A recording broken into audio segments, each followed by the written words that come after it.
Quando nós falamos de Natal, a primeira imagem que nos vem à mente é presépio. Manjedoura, os reis magos, os animais.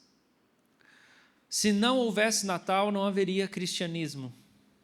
Se não houvesse Natal, não haveria fé cristã. A fé cristã é muito diferente do judaísmo, ela é muito diferente do islamismo, porque ela declara que o próprio Deus se fez homem e ele andou na terra, e ele pisou no chão, e o próprio Deus assumiu para si um corpo humano, de carne e osso.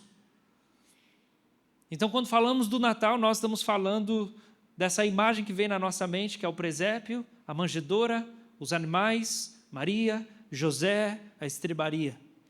E o presépio, ele não é nada mais do que o pano de fundo da encarnação. Quando o Verbo eterno, ou a palavra de Deus, ou Jesus, o Filho de Deus, a segunda pessoa da Trindade, ele desce dos céus como um bebê, e ele não encontrou um lugar na hospedagem, mas ele humildemente foi colocado naquela manjedoura.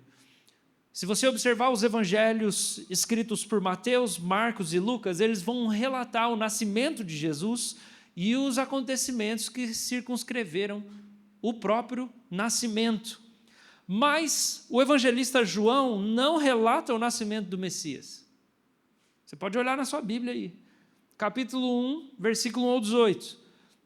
Você tem o prólogo do evangelho de João, onde o evangelista João está dizendo qual é o significado do nascimento, mas ele não está descrevendo, narrando o nascimento e como o nascimento aconteceu, do versículo 1 ao 18. E do versículo 19 ao 34, passaram-se 30 anos e Jesus já é adulto, e João Batista já é adulto, e João Batista já está falando que ele é o Cordeiro de Deus que tira o pecado do mundo. Então o evangelista João, ele faz uma descrição do início de todas as coisas, diferente dos outros evangelistas. Os outros evangelistas falam sobre como começou a vida de Jesus, falam do seu nascimento, todas aquelas situações adversas, a perseguição do imperador de Herodes, a matança dos inocentes, como eles tiveram que fugir para o Egito, como aconteceu a visitação angelical, como Isabel foi também agraciada, sendo já de idade avançada, para que fosse a mãe de João Batista, o profeta que anunciaria, né, o marqueteiro de Jesus, e prepararia o caminho para ele. Tudo isso está colocado nos evangelhos, mas o evangelista João não faz isso. O evangelista João explica o significado. Do versículo 1 ao 18 é como se ele descrevesse toda a mensagem do livro. O evangelho de João, a mensagem toda está aqui, do versículo 1 ao 18. É isso aqui que o evangelho de João vai falar, do verso 1 ao 18. João substitui o relato histórico do nascimento de Jesus para enfatizar o significado do nascimento. E nessa manhã é isso que eu vou fazer com você. Nessa manhã é em cima da narrativa ou da explicação ou do coração de João que eu quero trazer a mensagem de Natal. Ele coloca nessa passagem que a gente vê do verso 1 ao 18, ele faz algumas declarações objetivas. Primeiro, Jesus é o verbo logos, a palavra que remeteria não só à cultura grega, o significado de logos, de verbo, como sendo esse logos filosófico, a causa por trás de todas as coisas, e diversos significados filosóficos, mas essa própria palavra verbo, logos, remete ao Antigo Testamento, e todas as vezes que é descrito que a palavra de Deus foi enviada, e a palavra de Deus atuou. Então ele está descrevendo que Jesus é o verbo, Jesus é o logos, Jesus é a palavra de Deus que estava em constante ação no Antigo Testamento. Ele começa com essa declaração, no princípio era o verbo. Mas ele fala que o verbo estava com Deus, ou seja, Jesus não é só a palavra de Deus atuando no Antigo Testamento, que ele já existia antes de encarnar. Jesus é pré-existente, ele é o verbo pré-existente, que antes dele encarnar, antes dele nascer, ele já existia, mas não é só isso. É antes do mundo existir, Jesus já existia. E não só isso, ele fala, Jesus é o verbo, ele é a palavra de Deus que está em ação no Antigo Testamento. Jesus é pré-existente, ele existe antes de ter um corpo físico, mas antes disso ainda, Jesus criou o mundo. Esse aqui que nasceu foi, na verdade, quem fez todo mundo nascer. E o que está acontecendo aqui é que ele está entrando no mundo que ele criou. Jesus é o Deus do Antigo Testamento. E Jesus é o Filho de Deus entre os seres humanos. Ele também diz que Jesus é a via de adoção divina. É assim que você se torna filho de Deus, é só por meio de Jesus. Jesus é maior que Moisés e a sua mensagem, a mensagem de Jesus é superior ao judaísmo. Em último lugar, quem recebe Jesus recebe o verdadeiro Deus. D.A. Carson comenta que João claramente esperava que os seus leitores detectassem uma certa progressão na sua linha de pensamento, nesse prólogo do Evangelho. E o evangelista João descreve no versículo 16 que Jesus tem dado para ele e para os discípulos graça sobre graça. Eles têm recebido de Jesus graça sobre graça. Mas antes dele falar que Jesus está concedendo graça, por quê? Porque a mensagem do Evangelho e a mensagem de Jesus pode conceder para nós graça. A gente pode experimentar essa graça, pensar que maravilhoso é ouvir sobre perdão, que coisa boa é ouvir sobre bondade, que coisa boa é ouvir sobre generosidade, que coisa boa a gente vai encontrar a família no final do ano, vamos tentar perdoar as pessoas, que coisa boa é ouvir essa mensagem de paz, o nosso coração fica mais leve, a nossa vida é tão difícil, a gente faz tanta coisa errada, a gente carrega tanta culpa, tanto peso de consciência, a gente está recebendo graça dessa mensagem, é graça sobre graça de Jesus. Só que o evangelista João, antes dele declarar que de Jesus vem graça, que vem um alívio, que vem uma renovação de vida para nós, no versículo 16, antes dele dizer isso, ele está rastreando Jesus na história e na pré-história. Ele está rastreando Jesus. Se a gente for olhar de trás para frente, o prólogo é assim: Jesus concede graça para nós. Mas antes disso, Jesus nasceu. Ele é o Filho de Deus entre os homens. Mas antes disso, Jesus é Yahvé, o Senhor, que falava com Moisés lá no Monte Sinai e libertou os hebreus do Egito. Mas antes disso, Jesus criou o mundo. Mas antes disso, no princípio, antes do mundo ser criado, Jesus já estava lá. No princípio era o Verbo, no princípio era Jesus. A palavra princípio é a palavra que significa origem, da onde vem a palavra arquétipo. Ele é o primeiro, ele é o originador de todas as coisas. Ele é a origem de tudo, Jesus. E ele vai vir aqui para nós em carne e osso. Ele já veio uma vez, mas ele vai vir novamente em carne e osso para nos encontrar. Os céus vai rasgar um dia, o zíper do céu vai abrir. E ele vai vir sob as nuvens, com os anjos e um som de trombeta, reunindo todas as nações, ressuscitando os mortos, para olhar nos olhos dele, e ele vai dar recompensa pelas ações e as intenções do coração. Esse dia vai vir. E é propício a gente falar sobre a segunda vinda no auditório adventista?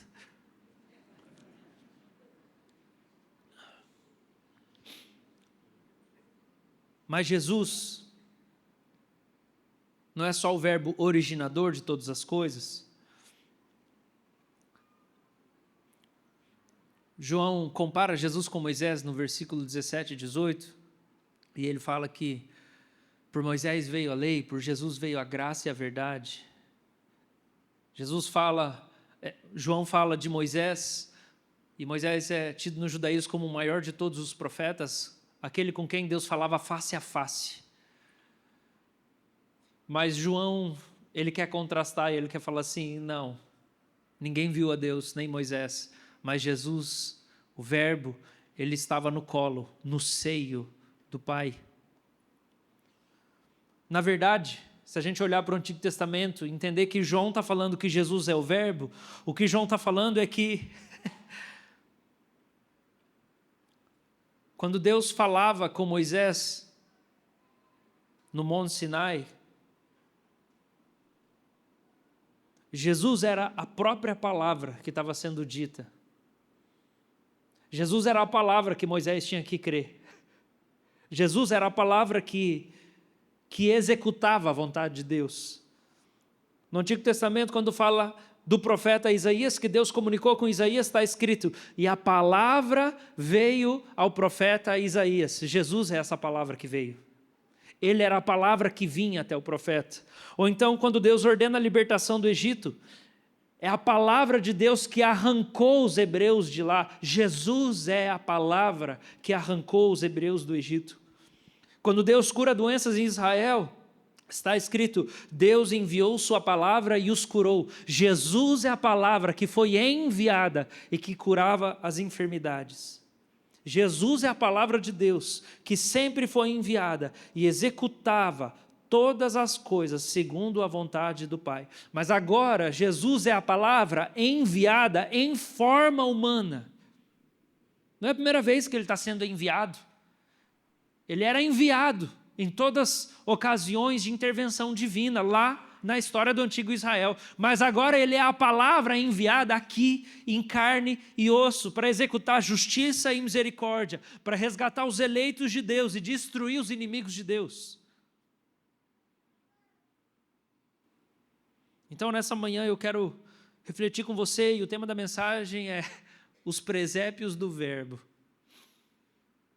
Os presépios do verbo. As manjedoras do verbo. Os mundos que o verbo criou. Os lugares onde o verbo entrou. Eu quero passar com você por 3 estágios da ação do verbo. Primeiro, a gente vai falar sobre como o verbo incriado criou mundos. O verbo que sempre existiu, ele criou mundos, o mundo visível e invisível. Ele organizou todas as coisas. E ele viu, e ele achou que tudo isso era muito bom, e ele ficou muito feliz.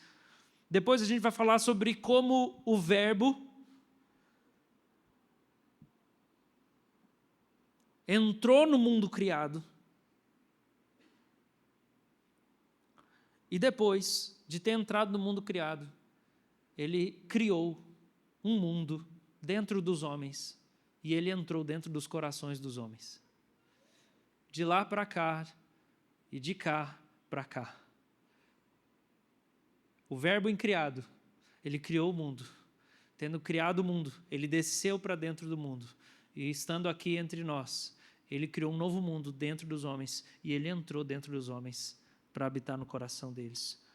Primeiramente, eu quero falar com vocês sobre como o verbo incriado, que não foi criado, que nunca nasceu, como ele criou mundos. Ele é chamado de eterno Filho de Deus.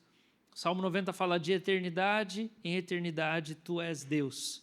Jesus não teve início e ele não vai ter fim. Ele não tem extensão, não dá para medir o seu tamanho, porque ele é infinito. Ele não se cansa e não se fadiga, como Isaías 40 relata. Jesus, o verbo, não tem ausência nem carência.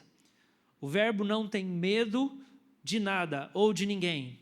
Sendo Deus, ele sempre é, ele é o eu sou. Não tinha nada que pudesse existir antes dele, porque tudo existe e subsiste nele. Ele sustenta todas as coisas. Ele é o Cristo, ele é o verbo, ele é o Filho. Ele é o alfa e o ômega. Ele é o início e o fim. Não há nada fora de Cristo, antes de Cristo ou depois de Cristo. Outra coisa, o verbo também não se autocriou. Ele não criou a si mesmo, porque, na verdade, ele nunca teve início. O significado da expressão de João 1,18, que fala que o verbo estava no seio do Pai, é que o eterno lar do verbo, o eterno lar de Cristo é a eternidade com Deus, porque ele é Deus.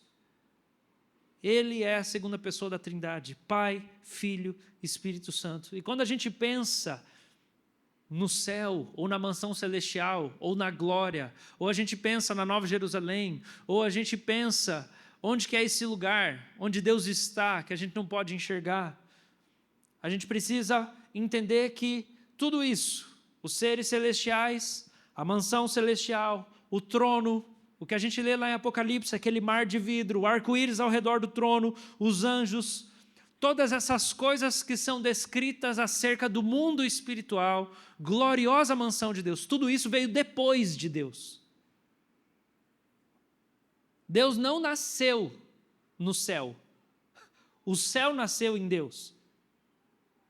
É Deus que sempre existiu, e Ele criou o mundo invisível, que é esse lugar que a gente não pode experimentar com os nossos olhos naturais nesse exato momento. Hebreus capítulo 11, verso 3 fala: pela fé nós entendemos que os mundos foram formados pela palavra de Deus, que é Jesus. Os mundos. Jesus é o verbo criador de mundos, de maneira que o visível veio a existir das coisas que não são visíveis. Então Jesus, o verbo, a palavra de Deus, formou esses mundos de que nós vamos falar aqui hoje.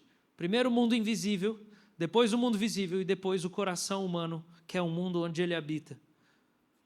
Então a gente sabe que o verbo se fez carne e carpinteiro, certo? A gente sabe disso. Filho de carpinteiro, profissão do pai, carpinteiro. E é bom a gente usar essa figura para entender a criação, como o verbo criou mundos. Jesus, como carpinteiro, é alguém que pega uma madeira bruta e trabalha como um artífice, um artista. Ele pega uma matéria-prima e ele trabalha em cima dela. E João relata que Jesus, os evangelistas relatam que Jesus é esse carpinteiro. Mas quando a gente pensa na criação, quando a gente pensa no verbo, ele não é artífice. Não é apenas artífice. Vou fazer uma citação aqui de Santo Atanásio. Ele explicou isso de uma maneira lógica. E ele escreve assim: muitas e diversas foram as explicações a respeito da produção do mundo e da criação do universo. Cada qual a descreve a seu bel prazer. Uns pretendem ter sido produzido, o universo ter sido produzido de maneira espontânea e fortuitamente, como os epicureus acredito. Outros, entre os quais Platão, tão grande entre os gregos, opinam que Deus fez o mundo tomando como ponto de partida matéria pré-existente e ingênita. Deus nada teria podido fazer sem essa matéria pré-existente. Da mesma forma que o carpinteiro necessita de madeira para poder trabalhar. Ao se exprimirem desse modo, não sabem que atribuem fraqueza a Deus. Efetivamente, se Ele não é autor da matéria, mas tudo faz de matéria pré-existente, mostra-se fraco, visto que sem a matéria é incapaz de fabricar seja o que for. Como seria a incapacidade no carpinteiro, sem dúvida alguma, não conseguir fabricar objetos necessários, se não dispuser de matéria. Segundo tal hipótese, se não existisse matéria, Deus nada teria feito. E como se diria ser Ele o Criador, se a possibilidade de criar dependesse de outra coisa, isso é, da matéria? Se assim fosse, Deus seria apenas artífice, e não Criador, que dá o ser, uma vez que trabalharia a matéria dada, e não seria a própria causa dessa matéria. Numa palavra, não se pode afirmar que é criador se não cria a matéria da qual provém as criaturas. Jesus é o criador de tudo o que existe. Primeiro do mundo invisível, Ele criou os seres celestiais, Ele criou os anjos, Ele criou tudo que há na mansão celestial, a própria mansão, o próprio trono, tudo que diz respeito a esse céu glorioso, que é essa realidade invisível elevada, para onde Ele foi depois que Ele ascendeu, depois que Ele se despediu dos discípulos. Em João capítulo 16, versículo de número 28, na despedida de Jesus para os discípulos, Ele disse assim: eu vim do Pai e entrei no mundo, mas agora deixo o mundo e vou para o Pai. Eu vim do Pai. Esse é o lugar de origem de Cristo. Eu vim do Pai e entrei no mundo, mas agora eu deixo o mundo e eu volto para o Pai. e daí ele se eleva, e nas alturas ele desaparece atrás das nuvens. Então a gente pode entender que esse mundo invisível, essa mansão celestial, onde Cristo está agora, esse trono, é um mundo invisível espiritual elevado nas alturas, que significa a autoridade que ele tem sobre toda a criação e tudo que existe, lá em cima, lá no alto. Esse mundo espiritual. A gente sabe que aqui também os seres espirituais estão entre nós, de maneira invisível. Anjos, demônios, mensageiros, tipos de anjos distintos que atuam, que operam, que servem, armadilhas, ações, uma realidade invisível para nós. Jesus é o criador desse mundo, mas não só desse mundo, Jesus é o criador do mundo visível também. Jesus é o criador da matéria, Jesus é o criador da terra, dos céus, das águas. Jesus é o criador de tudo que existe, porque ele é a própria palavra criadora. Quando a gente olha para a criação, existem pelo menos duas etapas que a gente precisa reconhecer na criação. A primeira parte da criação é que toda a matéria foi criada. Alguns gostam de usar a expressão a partir do nada. Deus criou a partir do nada, sem ter nada antes. Ele só criou a partir do nada. Essa é a primeira parte da criação. A segunda parte do Gênesis da criação é quando ele pega tudo isso que está sem forma e vazio, caótico, bagunçado, desordenado, e então Deus começa a liberar aquelas ordens. Haja luz, haja separação, haja dia. E são, se eu não me engano, aproximadamente 6 ou 7 fiates, hajas, que são as palavras que vão ordenando. É como se tudo tivesse meio flutuando, assim, sem lei de gravidade, tudo em desordem. Deus cria, Ele traz a existência. Mas aí na segunda parte, um segundo estágio da criação, a palavra começa a ser liberada. E as coisas começam a se encaixar no seu devido lugar. Primeiro tudo é originado, depois tudo é ordenado por esses comandos, é estruturado, é organizado. Então Jesus criou o mundo, Ele criou a realidade, Ele criou os seres humanos com essa distinção, a distinção de etnia, distinção de textura de pele, de cabelo, de pigmentação, de timbre de voz, de sensibilidade, de tipos de reflexão, de pensamento, de sensibilidade afetiva. Ele é o Criador, Ele é o originador de tudo, da vida, da experiência humana. Ele criou temperatura. Ele criou o clima, Ele criou tudo que a gente experimenta na nossa vida humana. E o que acontece depois dessa criação? Gênesis 1:31, Deus viu tudo que havia feito, e eis que era muito bom. Houve tarde de manhã, o sexto dia. Tarde de manhã, o sexto dia. Ele ficou contente. Ele criou e Ele ficou contente. Provérbios capítulo 8 descreve também a existência de Cristo na criação. Lá ele é chamado de sabedoria, mas ele é o próprio Cristo que está sendo descrito. E ele está falando de Deus. Provérbios 8:22, como Cristo dizendo: o Senhor me possuía no início da sua obra, antes das suas obras mais antigas. Deus ainda não tinha feito a terra, nem os seus campos, nem sequer o princípio do pó do mundo. Eu estava lá quando Ele preparava os céus, quando traçava o horizonte sobre a face do abismo. Eu estava lá quando Ele firmava as nuvens de cima, quando estabelecia as fontes do abismo, quando fixava ao mar os seus limites, para que as águas não transgredissem a sua ordem. Quando Ele compunha os fundamentos da terra, eu estava com Ele e era o seu arquiteto.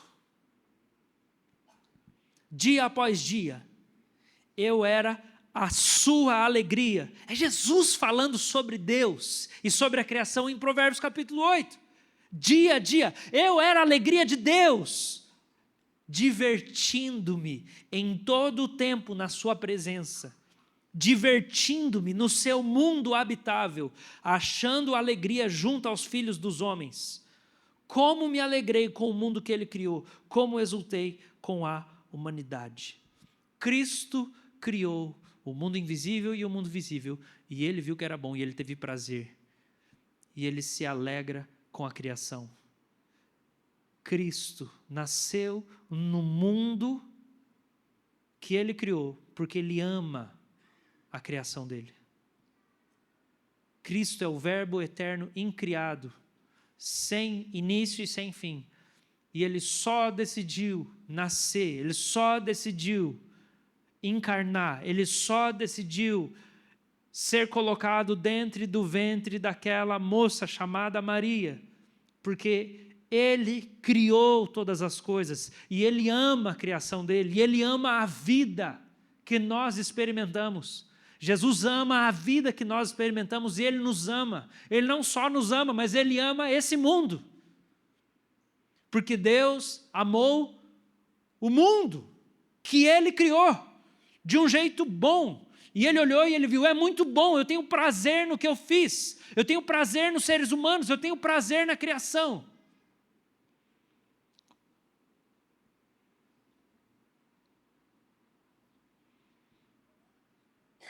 Tá bom demais.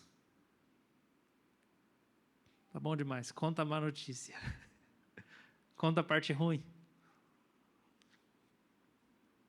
Talvez você já saiba. Quando ele se alegrou com os filhos dos homens, quando ele se alegrou com tudo que foi formado, quando ele estabeleceu os céus, estabeleceu os limites, os abismos junto com o Pai, eles entregaram toda a criação para ser dirigida por aquela criatura que tinha a sua imagem e semelhança. E a humanidade, no seu tempo de administração da criação, ou de sacerdote, ou de vice-rei da criação, o que a humanidade, o ser humano fez lá no Éden, a gente sabe, foi que na má administração da criação, no romper da obediência ao verbo, da confiança ao verbo, da submissão ao verbo, da palavra, da própria ordem divina, o ser humano fez com que a criação retrocedesse parcialmente. O ser humano fez com que a criação retrocedesse parcialmente ao estado pré-formação. A nossa experiência humana nesse mundo é uma experiência caótica. A gente tem experiência de caos aqui. A gente tem experiência de dor, de tristeza, de abandono, de solidão, de fome, de luto, de tristeza. Mas não foi assim que Deus fez. Não foi assim que Jesus criou o mundo. Isso foi o que a humanidade fez com a criação. E fez a criação retroceder. A experiência humana retrocedeu parcialmente para o estado pré-formação. Aquele estado sem forma e vazio, aquele estado caótico. E o que aconteceu? Foi que por causa do pecado, por causa do rompimento com o verbo criador, a gente tem que entender que o nascimento de Jesus não é a primeira aparição dele, nem a primeira relação dele com os homens. A humanidade rompeu com ele, rompeu com a ordem dele, rompeu com a palavra dele, quando decidiu pecar, quando decidiu se separar de Deus. Só que o que o verbo fez? O verbo retornou ao mundo que estava em trevas para reformá-lo. Não, eu vou voltar. Eu criei tudo. Eles bagunçaram tudo. Mas eu vou voltar lá e eu vou reformar. Versículo 9 de capítulo 1 de João. O verbo é a verdadeira luz que vinda ao mundo ilumina toda a humanidade. O que João está dizendo é que lá no princípio, se a gente prestar atenção, a descrição de Gênesis é que havia trevas sobre a face do abismo. A treva cobria a terra, a face da terra inteira. E o que o verbo fez? Haja luz. Ele era a própria luz que brilhou. Só que depois do rompimento com Deus, as trevas voltaram para a experiência da criação. E João está falando que assim como no princípio era o verbo, assim como no princípio da criação o verbo estava lá criando, agora ele, que é a luz verdadeira, ele vem mais uma vez, ele volta, porque ele é a verdadeira luz, que ele criou o mundo, mas agora ele vem para dentro do mundo iluminar toda a humanidade. Ele vem colocar um fim ao caos. O que João está falando aqui é que essa expressão trevas é mais do que um escuro da noite. Ele está falando de trevas como sendo uma boa descrição para os nossos sentimentos. Trevas é uma boa descrição para a experiência temporal dos seres humanos agora.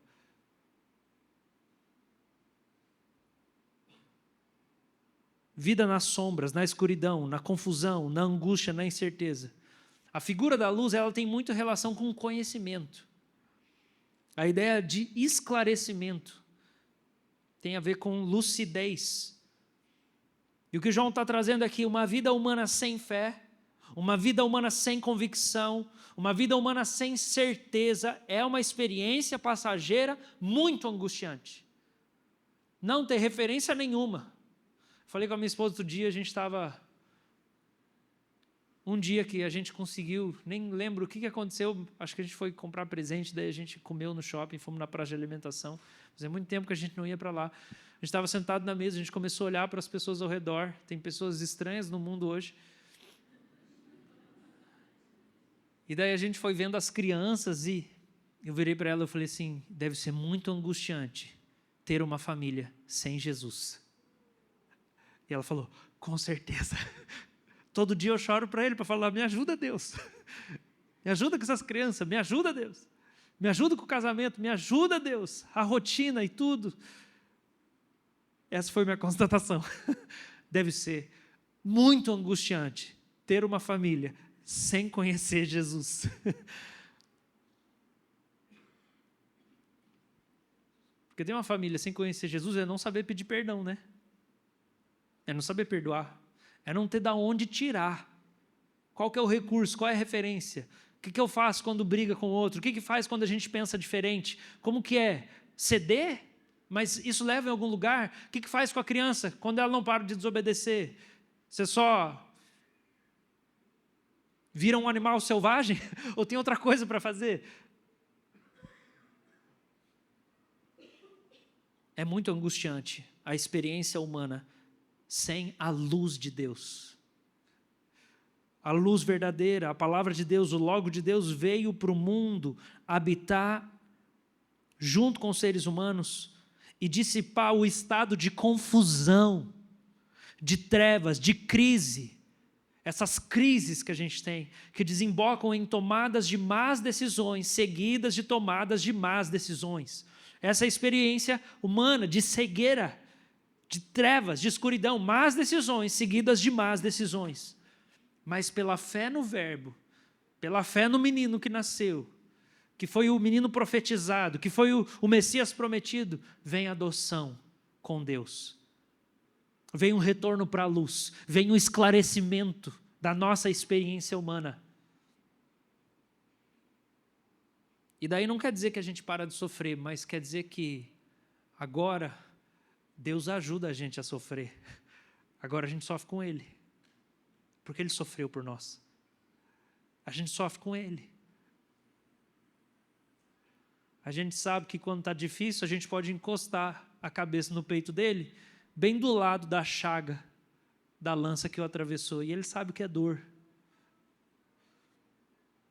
A gente sabe que quando Ele nos abraça, são aquelas mãos perfuradas. A experiência humana fica diferente. A luz é boa. Jesus veio trazer luz, Ele ilumina a humanidade.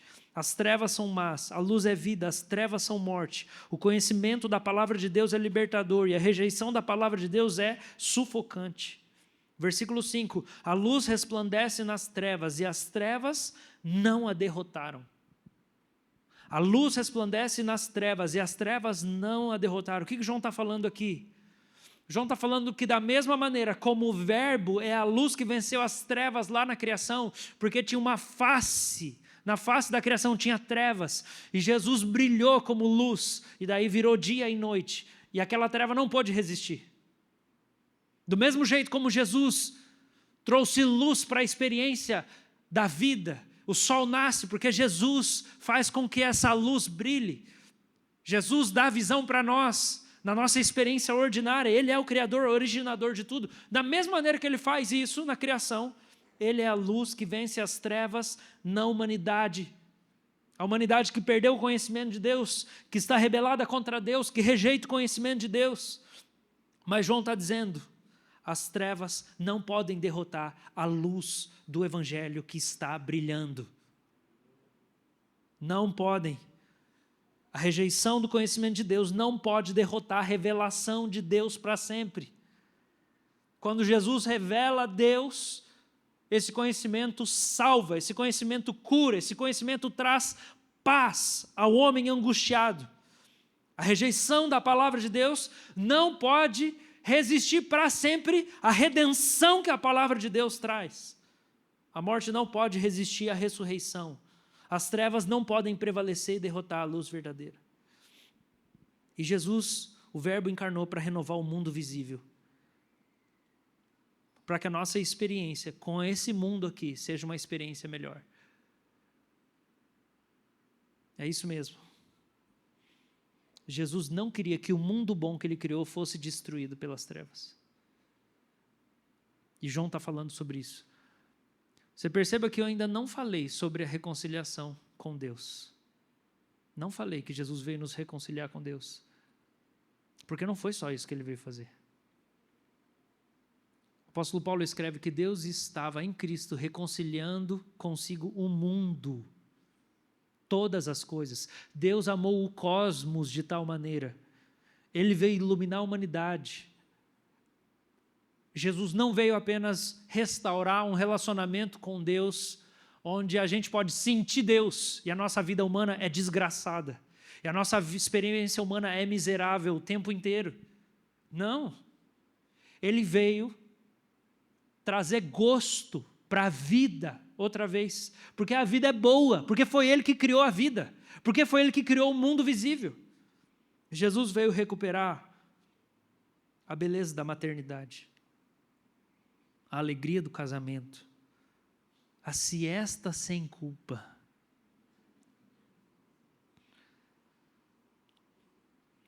o louvor que procede do paladar.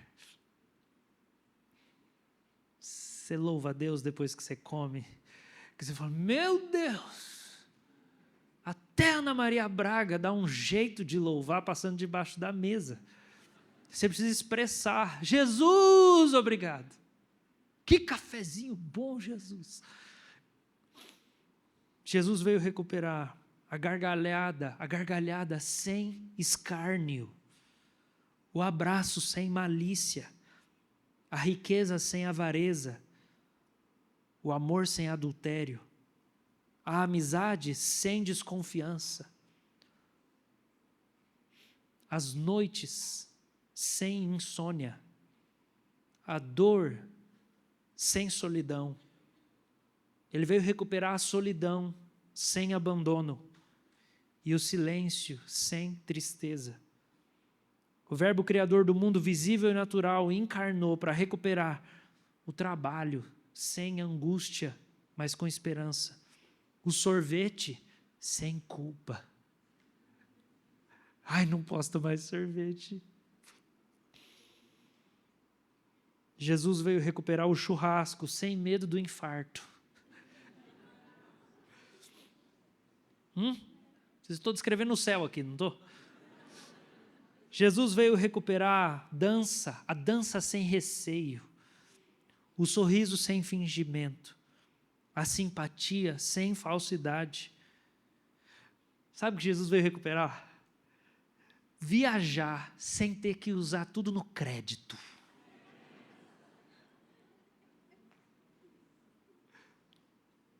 Jesus veio recuperar para você a experiência de você cortar os gastos sem se sentir miserável. Você se sentir empoderado. Eu posso cortar os gastos, está tudo bem ficar um mês sem comer fora de casa. Só arroz, feijão e ovo, eu vou sobreviver. Jesus veio recuperar a experiência de tomar antidepressivo sem se sentir um crente inferior. Jesus veio recuperar a cura da depressão para você não precisar tomar mais antidepressivo. Ele veio recuperar o perdão para vivermos sem condenação. Comprar roupa sem se sentir desperdiçando dinheiro. Tem gente que se sente mal gastando consigo mesmo, parece que não merece nada. Jesus veio recuperar para você a generosidade, sem você sentir também que você está jogando dinheiro fora. Ele veio trazer vida em abundância na experiência temporal nossa, porque Ele gosta do mundo que Ele criou e da vida boa que Ele criou para você viver. Com Jesus, essa vida bem curtinha, ela não vai ser só uma missão impiedosa de coisas sacrificiais que você tem que fazer para Deus.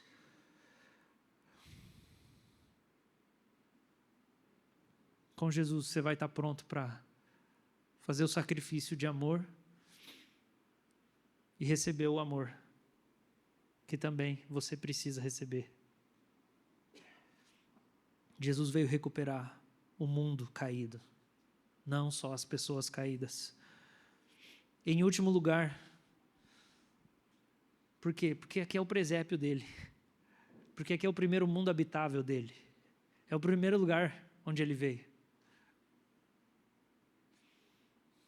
Eu não sei, talvez você não tenha entendido isso ainda. Lá em Gênesis fala que na viração do dia, Deus ia andar pelo jardim junto com o homem e com a mulher. E eu não sei se você entendeu ainda, mas o rosto de Deus brilha mais do que o sol.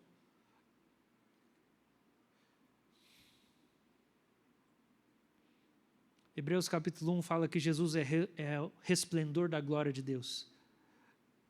E Ele desceu para poder andar aqui entre nós na terra, para que a experiência humana nesse mundo criado seja recuperada, assim como era a experiência do Éden. Deus não quer tirar você da terra. Deus está restaurando a terra. Na verdade, no final da história, Ele vai vir morar aqui. O céu vai descer para cá. O padre Marcelo não sabia, mas a gente sabe. O céu vai descer. Nós vamos morar todo mundo aqui. A Nova Jerusalém desce do céu. Ele é o resplendor da glória. O rosto dele brilha.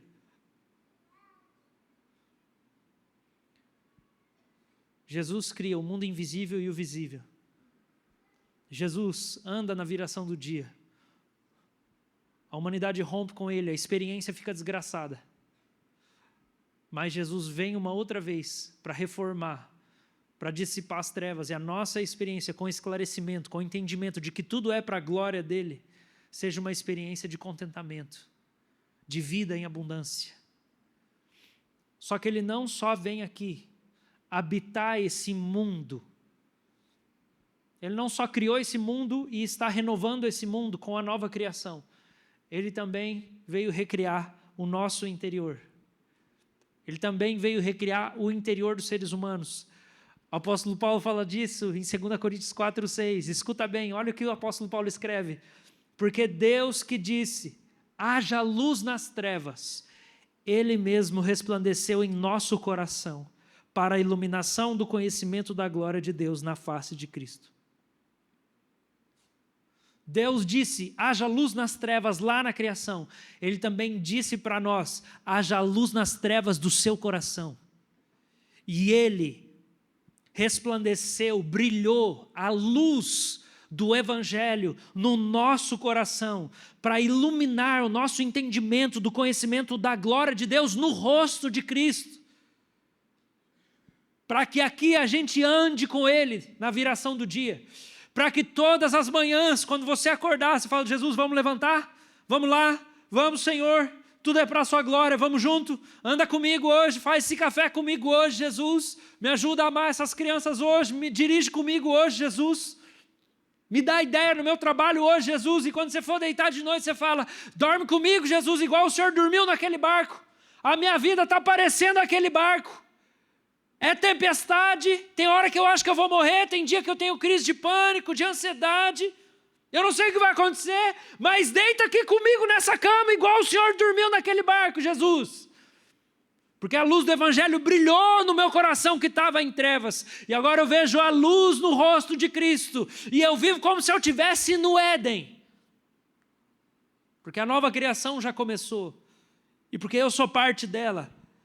E porque não só esse mundo está sendo restaurado, mas o meu coração também. João capítulo 3, verso 9, ele fala: a condenação é essa, a luz veio para o mundo, mas os homens amaram mais as trevas do que a luz, porque as suas obras eram más. Porque todo aquele que pratica o mal detesta a luz e não se aproxima da luz, para que as suas obras não sejam reprovadas. Os homens rejeitam a luz, a verdadeira luz que ilumina a humanidade. E a vida deles continua miserável. A experiência humana continua miserável. O sorvete continua sendo com culpa. Já pensou nisso? Talvez você cresceu na igreja e falou: nós temos que fazer a diferença. Nós temos que ser o sal da terra. Nós temos que ser a luz do mundo. Para alguns é isso aí, entendeu? Toma um sorvete sem culpa, você já está sendo diferente de muita gente. A paz que você tem com Deus, de viver no mundo de Deus. Saber usar bem os recursos, o tempo. Saber exercer compaixão com as pessoas e desfrutar da boa criação de Deus. Saber amar o próximo, perdoar e viver bem com aquilo que Deus coloca para você, porque Ele gosta de você, no mundo dEle. Mas o evangelista João fala que as pessoas não querem se aproximar, porque para que isso aconteça, tem que ter uma coisinha um pouco desconfortável para nós. As nossas obras más precisam ser expostas diante da luz. A gente precisa reconhecer o nosso pecado. A gente precisa reconhecer que a gente usa mal o dinheiro, que a gente usa mal o tempo, que a gente usa as pessoas ao invés de servir as pessoas e amar as pessoas. A gente precisa reconhecer que a gente não sabe ser família. E que às vezes a gente é bom para todos os amigos, fora de casa, mas dentro da família a gente é porqueira. Você precisa deixar a luz de Jesus expor as trevas que existem em você. Porque só depois dessa exposição, chega perto dele, deixa suas obras serem reprovadas, deixa o Senhor reprovar você, porque é para a sua salvação. Como é bom ser reprovado por Deus e saber que até quando eu estou vivendo dias difíceis e de correção divina, é o amor dele que está fazendo isso comigo. Ele está me disciplinando porque eu sou filho dele, porque ele me ama. E que pai não disciplina o filho? É bastardo, não é filho.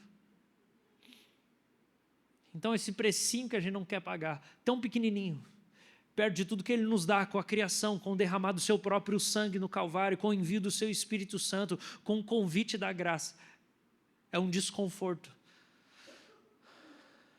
de ter coragem de assumir o que ainda existe de trevas em você. Eu amo um salmo onde Davi diz assim: Senhor, derrama luz nas minhas trevas. Derrama luz nas minhas trevas. Eu oro isso direto. Senhor, derrama luz nas minhas trevas. Tem alguns quartinhos fechados dentro do meu coração. Derrama luz nas minhas trevas. Abre a janela, Senhor. Deixa sair o mofo. Deixa sair o mofo da falta de perdão. Deixa sair o mofo.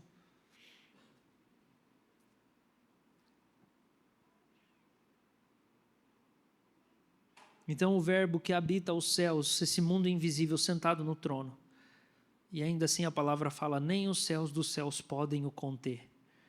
Primeiro ele vem para dentro do mundo visível que ele criou em uma manjedoura. Uma manjedoura é o que, gente? É um lugar onde os animais comem.